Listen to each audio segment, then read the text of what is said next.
उम्रों से पाक भारत बरसगीर अपनी कसीर यकजहती सकाफती तारीख की वजह से मशहूर रहा है। मुल्तान पाकिस्तान के वरसे को रवायती दरीचा अपनी फनकारी और दस्तकारियों के एतबार से एक मशहूर शहर है और तुर्की और फारसी तहजीबों के साथ एक अहम कदीमी रिश्ता है। नीले मिट्टी के बर्तनों की असल सिंतास में कामयाब मुस्लिम घूमने फिरने की वक्त की है। मुल्तान की जो खास बात इस पूरी दुनिया में शोहरत फराम करती है, इसकी वजह नीले बर्तनों के फ़न को मुस्मार करना है। ब्लू पोट्री दरअसल इस फ़न की अक्कासी करती है, जिसमें हुनरमंद मुसव्वरों के ज़रिए मुख्तलिफ डिज़ाइंस के मिट्टी और बर्तनों पर नीले सिरामिक डिज़ाइंस पेंट किए जाते हैं। सिरामिक पेंटिंग या ब्लू पोट्री पाकिस्तान की एक अहम कॉटेज इंडस्ट्री है। आर्ट वर्क की न सिर्फ पाकिस्तान में तारीफ और ख़रीदारी की जाती है, बल्कि ये पूरी दुनिया में मशहूर भी है। ब्लू पोट्री बनाने की महारत को मुल्तानी काशी या मुल्तानी पोट्री वर्क कहा जाता है, जो मुल्तान रीजन के मकामी दस्तकारों को मुतारिफ करवाया था। यह दस्तकारी असल में फ़ारसी वस्ती एशियाई ममालिक से ली गई है। यह दस्तकारी असल में फ़ारसी वस्ती एशियाई और मंगोलियन फ़न से मुतासिर है और इसकी इब्तदा मगरबी चीन के शहर काशगर से हुई है। शाही सरपरस्ती, मुनाफा बख्श कारोबार और जानदार असास की कशिश ने बहुत से कारीगरों को नीली मिट्टी के बर्तनों और देसी और शानदार डिज़ाइन के लिए मुल्तान का नाम सीमेंट की तरफ रागिब किया, जो मुल्तान के फ़नपारे की अक्कासी करता है। 1985 में पंजाब स्मॉल इंडस्ट्रीज़ कॉरपोरेशन ने इस फ़न को मौदूमियत से बचाने के लिए ब्लू पोट्री डेवलपमेंट का एक इंस्टीट्यूट कायम किया। बिस्मिल्लाहिर्रहमानिर्रहीम, अस्सलाम वालेकुम नाज़रीन, सीन न्यूज़ के साथ मैं हूँ दाऊद अली। नाज़रीन, नीला रंग आसमान का हो या पानी का, आंखों को तो अच्छा ही लगता है। इस वक्त मैं मौजूद हूँ मुल्तान में और यहाँ की बहुत ही पुरानी सकाफ़त है ब्लू पोट्री और हैंडी क्राफ्ट। आइए इसके बारे में देखते हैं कि खूबसूरत और दिलकश चीज़ें किन किन मराहिल से गुजर के आप तक इस तरह से पहुंचती है और कितनी मेहनत लगती है। इसी बारे में हमें बताएंगे यहाँ शॉप के ओनर अब्दुल रहमान नकाश साहब, जिनका ये फैमिली बिजनेस है जो कि तकरीबन 300-400 साल से चला आ रहा है और ये काम वो खुद करते हैं यहाँ पर। आइए।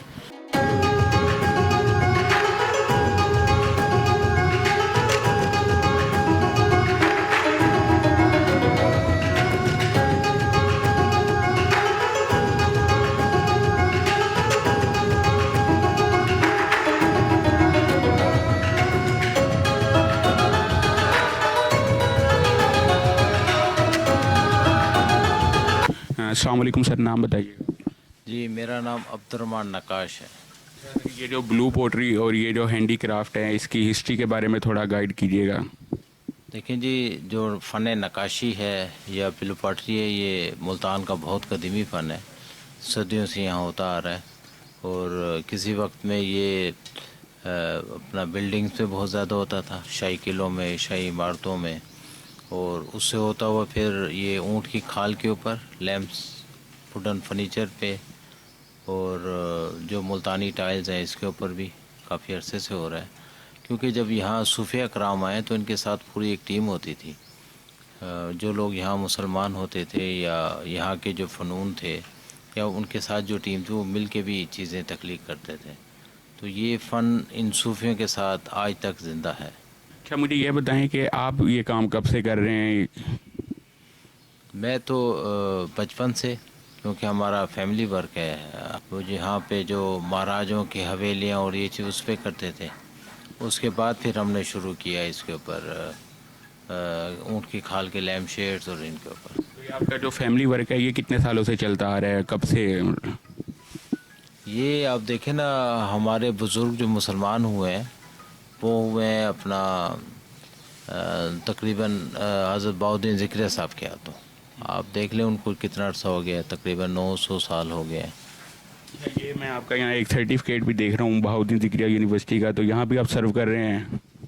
जी, मैं कोई पाकिस्तान की नुमाइंदगी कर चुका हूँ 35 ममालिक में। तो हम चाइना की यूनिवर्सिटी निंजन, ग्लासगो यूनिवर्सिटी यूके के अंदर, कैलिफोर्निया की यूनिवर्सिटी यूएसए में, इस्तांबुल यूनिवर्सिटी और ईरान की तबरेज़ यूनिवर्सिटी के अंदर, चाइना और इन ममालिक में हम जाके बाकायदा इस आर्ट और इस नक्काशी पे वर्कशॉप देते हैं। और मुल्तान के अंदर जो बहाउद्दीन ज़िक्रिया यूनिवर्सिटी है, फ़ाइन आर्ट डिपार्टमेंट के अंदर हम रीजनल क्राफ्ट, नक्काशी आर्ट, कैलीग्राफी, ये सब्जेक्ट हैं वो हम पढ़ाते हैं। अवार्ड्स आपको कौन कौन से मिले हैं, उसके बारे में भी थोड़ा बता दें। मैं कोई ग्लासगो से, यूके से सिंबल ऑफ ग्लासगो विन किया है। इस्तांबुल से किया है, तबरेज़ से, नंजन चाइना से, और इसी तरह मस्कत से कई मुकाबले के अंदर कभी 40 ममालिक होते थे, कभी 60 ममालिक, इसी तरह वहाँ से अवार्ड। ये कैमल की लैम्प स्किन का जो लैंप है, इसके बारे में थोड़ा बताएंगे कि इसके अंदर क्या क्या होता है, सबसे पहला प्रोसेस क्या होता है, फिर कहाँ जाता है, किस तरह से बनते बनते यहाँ तक पहुँचता है। ऊँट की खाल का जो लैम्प शेड है ये 3 फैमिली से होके आता है। एक कुमार फैमिली है जो मिट्टी का मोल्ड तैयार करती है, व्हील के ऊपर उसको शेप देती है। उसके बाद दबगर होते हैं जो स्किन को साफ़ करते हैं और उसके ऊपर वो मिट्टी के मोल्ड के ऊपर स्किन चढ़ाते हैं। उसके बाद फिर ये नकाश पे आता है, नकाश इस पे नकाशी करता है। यानी ये 3 फैमिली से होके एक लैम्प मुकम्मल होता है। अच्छा, एंड में आप अपने थोड़ी शॉप की डिटेल भी दे दें कि अगर किसी को ये चीज़ें लेनी हो यहाँ पर तो वो कहाँ आपसे कांटेक्ट कर सकते हैं और किस।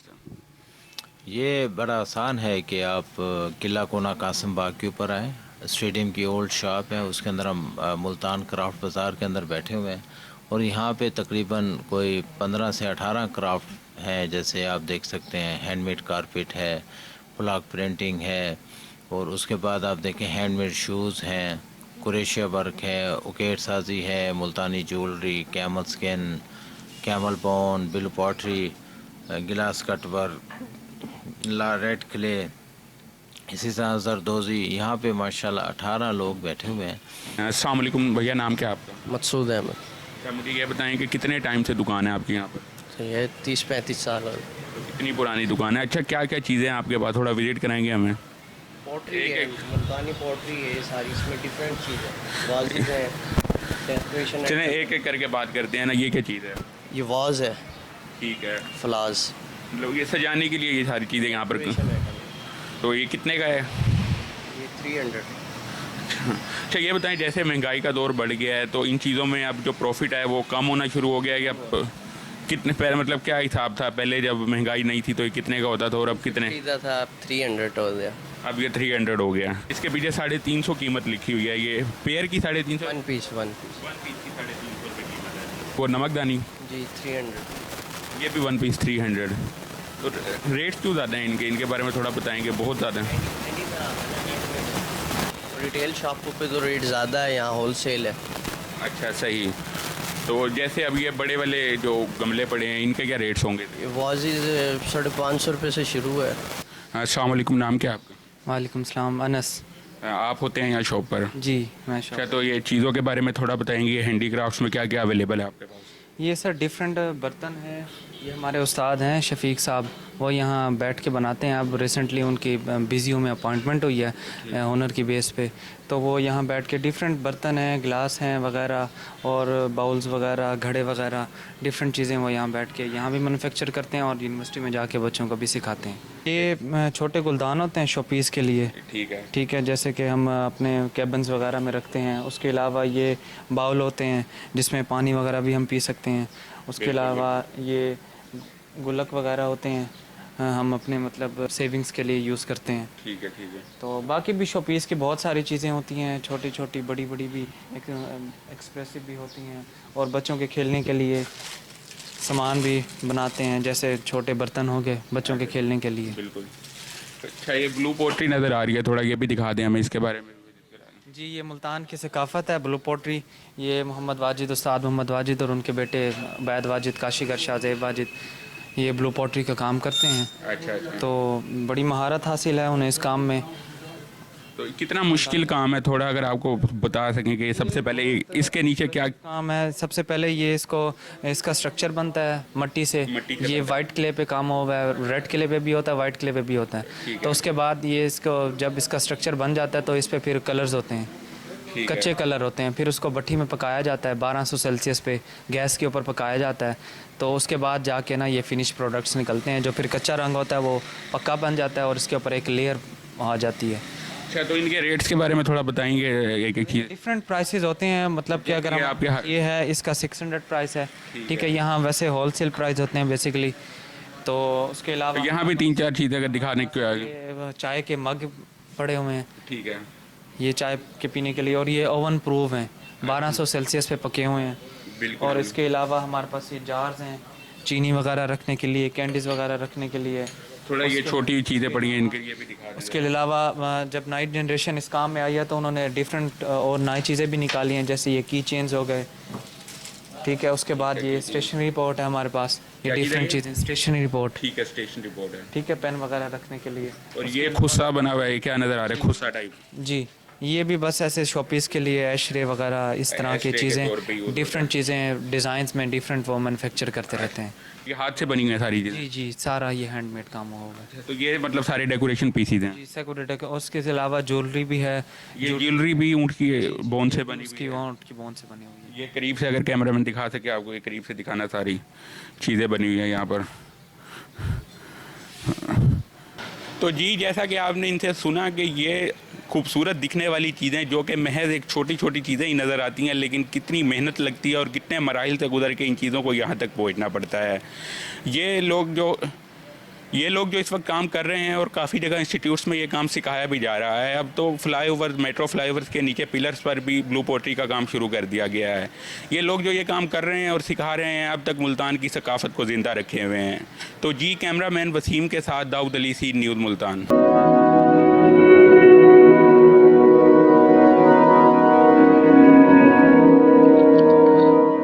रिस्क अल्लाह के हाथ में है, और कभी कभी रज़ाक रिस्क की तकसीम का एहसास उन लोगों को भी अता फरमा देता है कि जो हालात की कड़ी धूप में शजरे सायादार होते हैं।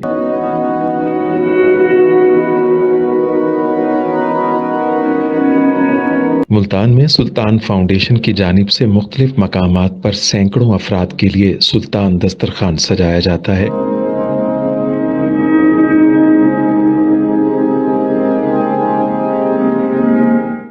हर इंसान सुल्तान दस्तरखान का मेहमान बनता है। बिलाशुबा सुल्तान फाउंडेशन इंसानियत का काबिल फ़ख्र सरमाया है, और भले ही ऐसे इदारे हों या अफराद, वो गुर्बत व इफलास के सुलगते सहरा में एहसास की छतरियां बनते हैं।